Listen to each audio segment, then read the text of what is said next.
তাই না? না অবশ্যই সুন্দর। এই স্যার আমার একটা রুটি কিনা দেন স্যার। স্যার 2টা দিন ধরে আমি কিচ্ছু খাই নাই স্যার, না খাইতে খাইতে আমি অসুস্থ হয়ে যেতেছি।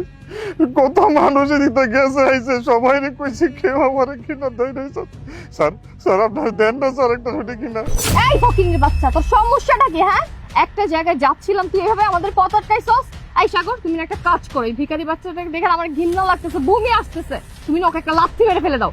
তিথি, তুমি ওনার সাথে এভাবে কেন কথা বলছো? ওনার তো যথেষ্ট বয়স হয়ে গেছে, তোমার বাবার বয়সী একজন মানুষ, তুমি তাদের সাথে এভাবে কথা বলবে? আমি বুঝলাম না তোমার জ্ঞান বুদ্ধি কোথায় চলে গেছে। আচ্ছা ঠিক আছে, আমি দেখছি। শুনুন না, আমার হাতে তো সময় নেই, আপনি একটা কাজ করুন, এখানে 100 টাকা আছে, এই টাকা দিয়ে কিছু খেয়ে নেবেন। বাবা তুমি? না না স্যার, কি করতেছেন স্যার?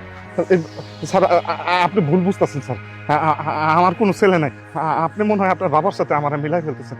বিশ্বাস করেন, আমি কারো বাবা না, আমার কোনো সন্তান নাই স্যার। ঠিকই তো বলছে সাগর, তুমি কি পাগল হয়ে গেছো? এরকম একটা ভিখারিকে তুমি বাবা কেন বলতেছো? তিথি, তুমি না বুঝে কথা বলছো। আরে আমি আমার বাবাকে চিনতে পারবো না, এটা কোনো কথা হতে পারে? বাবা তুমি কেন আমাকে মিথ্যা কথা বলছো? তুমি তো আমার বাবা, আর তোমার এই অবস্থা কি করে বলো তো আমাকে? আমার এই অবস্থা কি জন্য হয়েছে তুই জানতে চাইতেছ? আমার এই অবস্থা হয়েছে, এটা আমার পাপের শাস্তি।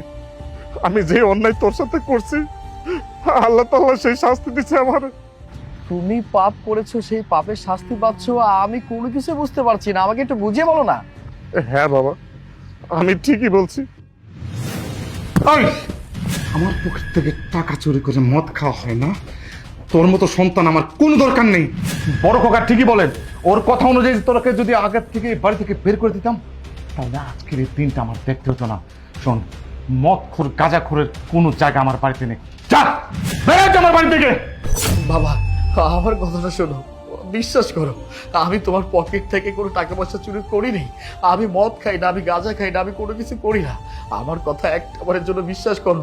এই যে ভাবি ভাবি আর ভাই এইসব কথা মিথ্যে বানিয়ে বলছেন তোমার কাছে আমাকে খারাপ করার জন্য। শুনছেন বাবা, শুনছেন? আপনার এই মদ খোর ছেলে কি বলছে? একে তো নিজে ধরা পড়েছে, আবার আমাকে আর আপনার ছেলেকে কি মিথ্যা অপবাদ দিচ্ছে, আমরা নাকি মিথ্যাবাদী। বাবা আপনি বলুন, আপনার এই ছেলেকে আপনার সামনে খারাপ বানিয়ে আমাদের কি লাভ? কি লাভ বুঝতে পারছো না?